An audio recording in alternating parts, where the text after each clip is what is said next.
Gentlemen, welcome. This is something you don't see very often, me actually talking about something serious. But it is a serious topic, for this House believes that developed countries should not be allowed to host major sporting events. And my team and I confer living in comfort as to what exactly that is. The World Bank has defined it as countries whose residents earn a gross national income of less than $4,000 US. That's a fairly strict definition. And what did we mean by a major sporting event? Well, the major sporting events are the big daddies. These are the events that will have global reach and have an audience numbered in the billions. And actually what we did was we looked at it a little bit further, and I think we can name 3 major sporting events that we'll look at specifically. And those are the World Cup, the Olympics, and the Rugby Union World Cup. These are the 3 major sporting events that we're referring to particularly for this debate. So, why are we saying this? We're saying this because we want to talk about priorities. My colleague, Mr. Hawley, is going to tell you about how it's a waste of government funding and a waste of government time to invest in these vanity projects, because that's essentially what they are. And my other colleague, Mr. Gillies, is going to talk to you about the logistical nightmare in hosting these events and how unfair it is on these resource-strapped nations to try and host events of this scale. It's all about baby steps. In JCI, we know it's all about baby steps. What we're saying to developing countries is not that you can't host any sporting event, but just major ones. Let's start off small. Let's look at something like the Commonwealth Games, or the Youth Olympics, or the European Cup. Let's let them prove to the rest of the world that they're capable of this. Like JCI, it's about training. We run European congresses before we run, and so it should be with the European countries, the developing countries for major sporting events. So, I beg you to propose the motion. Thank you.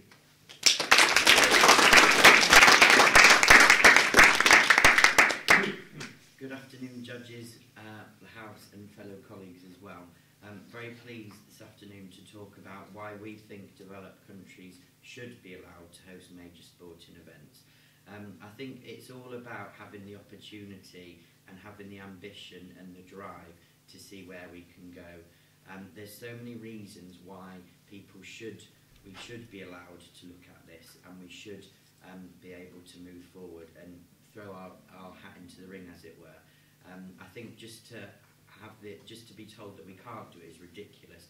I think what my colleagues will talk about is every barrier that the government will throw up around cost and economic reasons, we can actually refute that. Every barrier and cost that they can throw up around the logistical nightmare that they referred to it, or are going to refer to it, we can refute it as well. I do take on the board that it's all about taking baby steps, but actually we should all have the opportunity. Why should we be denied? Why should these developing countries be denied the actual chance to flourish, to actually go forward and to actually prove themselves in all these different ways? We think that actually with the right planning, with the right ambition and with the right determination, that is actually possible. We want a can-do approach, and that is the way that we're going to be arguing it later. So ultimately, whatever reason, whatever barrier that's thrown up against, we should be highlighting why we can actually have a go at it, looking at the economic and particularly around the social impact of that as well. So I look forward to an interesting debate. Thank you.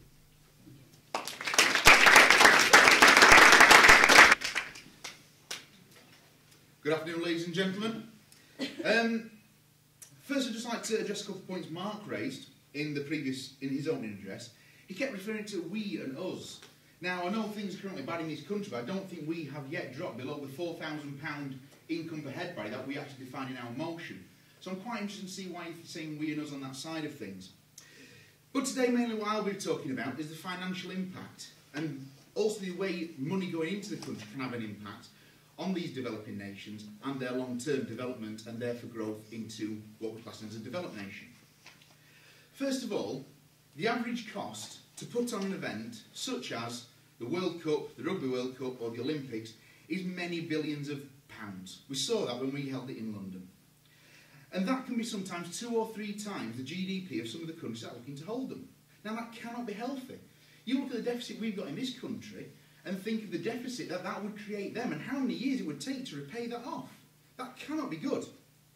And also, you may argue the fact that, yes, they get massive sponsorship, Gillette and General Electric and Nike and everything else may help bring money into that country.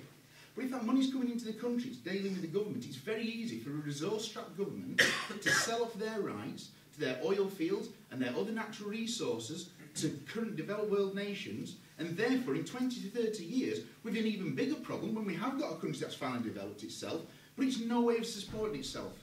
We heard in the session earlier today that by 2050 there will be a resource shortage in the world.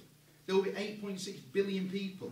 That will have a massive impact if all these developing nations have been stripped of their assets because corporate funding have gone in a Trojan horse of a massive sporting event.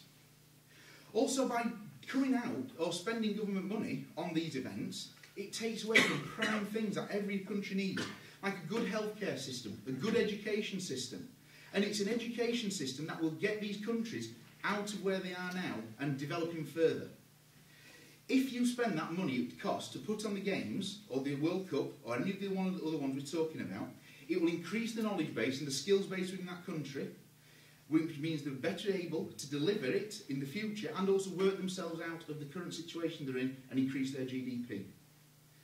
So, ladies and gentlemen, I urge you, just to recap on what I've said, the fact there is a massive financial burden on people, there will potentially be resource stripping, which won't come to fruition for maybe 20 or 30 years, and there will ultimately be a bigger burden to the overall world than there maybe are now.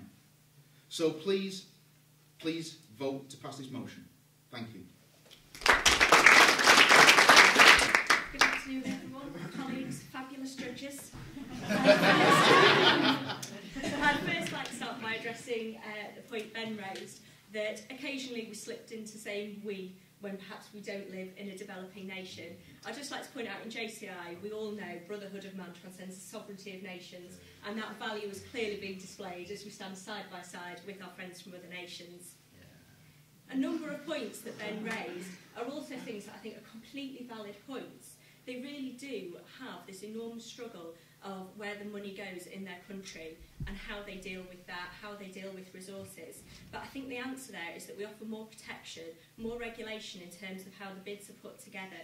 We give them a structure to work around so that that can't be manipulated by sponsors and other countries. The answer is not to say you cannot even try to have this event. How are we supposed to give them hope that they can compete on a level playing field if we won't even put that framework in place? A really key point for us is that if we believe in the redistribution of wealth, we don't think it's acceptable that we live in a world that has developing nations.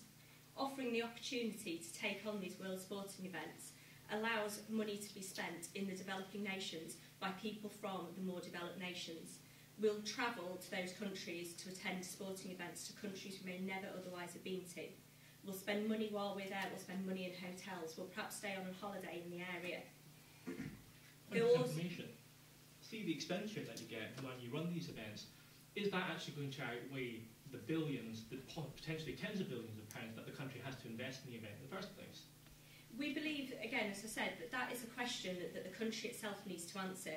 We're not prepared to dictate to them that they cannot enter a bid because they might end up in financial deficit. We trust those countries to put in a solid bid that will be judged fairly and show where that money will come from and how it will run the event. External sponsors are a really key way of doing that, and it will get more encouragement into the country, other corporate sponsors to be able to come on board. We believe that developing nations are capable of putting in a long-term strategy that not just addresses these points, but creates jobs, develops skills. We had the Olympics in China. How many people learn English as part of that process that may never have been given that opportunity? Point of information, how many destitute people were dishomed and treated extremely badly by China in the process and leading up to that? They were indeed, and as I say again, the answer comes down to protection and regulation. And if we look at what's going on in Russia at the moment, it's easy to say Russia shouldn't have the Olympics because of the political agenda. But I say actually, let's start talking about it, because the Olympics in Russia, that is now on our agenda. People around the world know that that is going on. They care that it's going on, and we see that. And I don't think that's an opportunity that we can afford to lose. We're giving the whole world the opportunity to attend and compete by putting them in countries that athletes and spectators can afford to go to. And we will put these very real issues on the agenda. And the answer is to do it, to talk about it, show it to the world, not tell them that they can't even take part in that process. Thank you very much.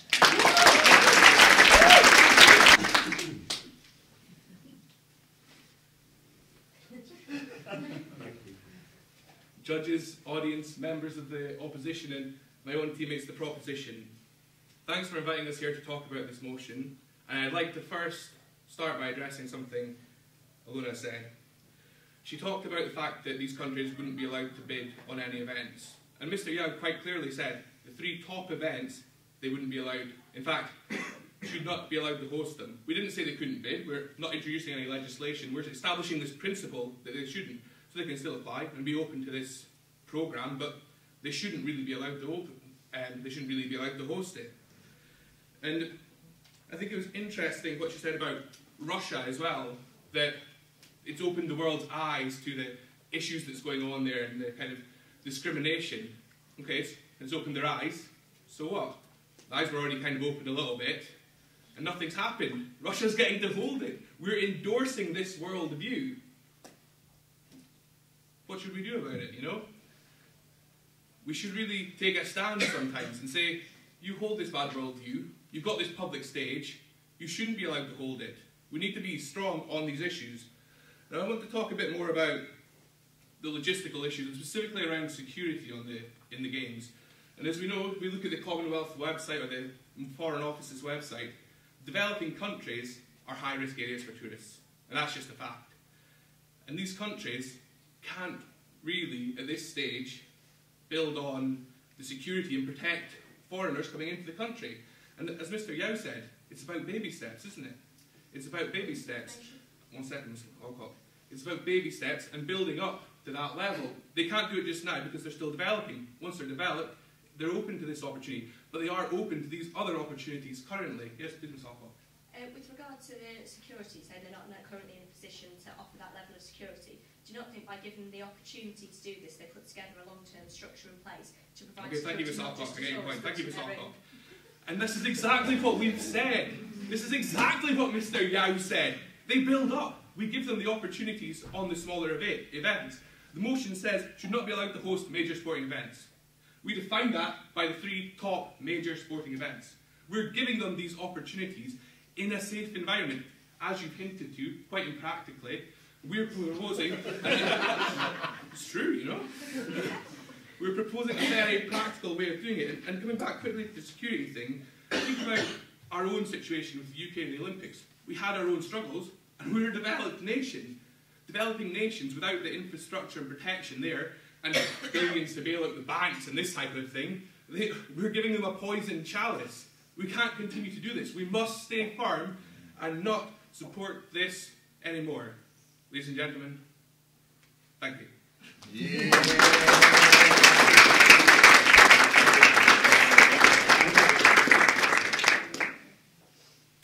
Okay, I'd like to thank everyone here today, the audience, the lovely, wonderful judges. I'd like to thank you all, first of all, for missing the second half of the futurist speech, which, although very interesting, was quite depressing as well.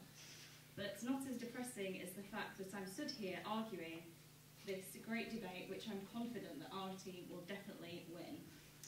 Now, we've spoken a bit about barriers, and we do think there is a big division. I know that you mentioned that there's an us-we factor going on. And we think that that division will remain as long as developing countries aren't allowed to hold major sporting events. We believe that sports in itself, when asked for key words that you associate with common sports, you think of teamwork, community, self-improvement. These are all wonderful values, all JCI values, basically. And we think that if major sports events were held in developing countries, that would help invest these values. Yeah. You keep saying major sporting events. We've defined it as a top 3. Is you therefore saying things like the Junior Olympic Games and the Commonwealth Games wouldn't bring benefit to these countries? Okay, that's a very good question. Although we do think that small sporting events hosted in developing countries would be beneficial and it would be good starting steps, there are also more social factors which can't really be given with these. We think that there would be major impact if these sporting events were broadcast, because they'd have to focus on reasons why these countries are developing. They'd have to focus on the slums, they'd have to focus on the poverty, they'd have to focus on all the negative aspects, things that might be holding this country back. And in a recent survey, about 95% of British citizens said that they learnt the most, or they were more interested in volunteering in developing countries or donating money to volunteering countries if they saw visual material. Yeah. But again, events like the Commonwealth Games and the European Cup do still have global visibility, and will still be, they'll still raise the awareness that you want people to take up on. Another very good point. We do agree that these smaller events do have some broadcasting, but just nowhere near the impact of the Olympics. We think that sport basically is something that should be shared by everyone, and we agree that developing countries don't have to host a major event in order to do that. But we think that why should it be exclusive to MEDCs? We think that if they hold major sporting events, their own country's role models will be more emphasised. In the UK, I know that the UK is a developing country, but so many people took up sports because of that. And yes, so to conclude, the social impacts of hosting major sporting events in developing countries will be tenfold. Thanks. I know that we in the proposition have sounded a little bit patronising. Like we're waving our fingers around saying, oh no, you can't do that, you're not capable of running those events. But really, we're only talking about the 3 biggest sporting events in our world. We have Mr. Smith, who's saying that we should all have the opportunity to run sporting events, and we don't disagree with that. We've already reeled out 4 or 5 different events that these countries can run. I mean, major wealthy Western countries have difficulty running some of these events. It has a massive financial impact, it has a massive social impact. Why are we foisting these obligations onto less resource wealthy countries? And then we have Ms. Alcott, who basically said, well, to get around all of that, we're going to introduce more rules and more regulation, which is basically a little bit like what we're saying, but being more patronising by saying, yes, you can run these events, but within these confines. That's not going to work. And then, very cynically, I think she talked about the Olympics in Russia, and suddenly the Olympic Games have been used as a political tool. This shouldn't be the case. We should be talking about sports, not about politicising any of the sporting events. And then we have Miss Woodcock, who I think actually just basically agreed with us. I think she said when we mentioned the Commonwealth Games and the Youth Olympics, yes, they kind of do raise awareness around the world on some of the issues within those host countries. So why is it that we need to foist the major sporting events on them? We in the proposition have talked about the financial impact. How can it be responsible for any country to host an event that costs multiples of their own GDP? That's simply unrealistic, regardless of what the perceived social benefits are. Then we have Mr. Gillies talking about the security of it. Baby steps, that's what the theme of our argument is about, baby steps. And I know we're saying small sporting events, but really, when you look at it, the Commonwealth Games, the European Cup, they're not actually small events, and that's what we're saying these countries should start off with. So for those reasons, I urge you to propose the motion. Thank you.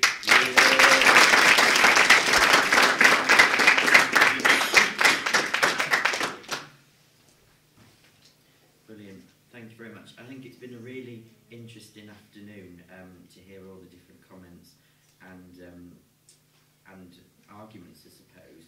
I think ultimately, like we've said, that when we talk about we and us, it's about inclusivity and embracing different countries and trying to stand up, and that we've all got a responsibility to do that. And I think that's what my colleagues mentioned. We're not scared about giving developing countries the opportunity to bid, and we're not saying that the challenges that you've highlighted aren't things to look through, but actually they're just all barriers that can be overcome. Major ones that you've argued about, the economics and the waste of government funding and the sponsorship issues, and you've actually kind of just argued in favour of us actually having the opportunity. We've talked about how sponsorship could come in, we've talked about how it would create more regulation, and ultimately it's about giving people hope and actually be given the opportunity to include everyone in this, to further human rights and to further common interests, really. ultimately, I think the sort of all the arguments you've put aren't just about major sporting events. It could apply to any event, and I think that's what you're actually saying, that developing countries shouldn't really have the opportunity to do that. So we think, like we've said, for all those reasons, the barriers that you've highlighted, we think that actually that's no reason we can actually overcome them and look at different ways of going forward and addressing each and every one of those.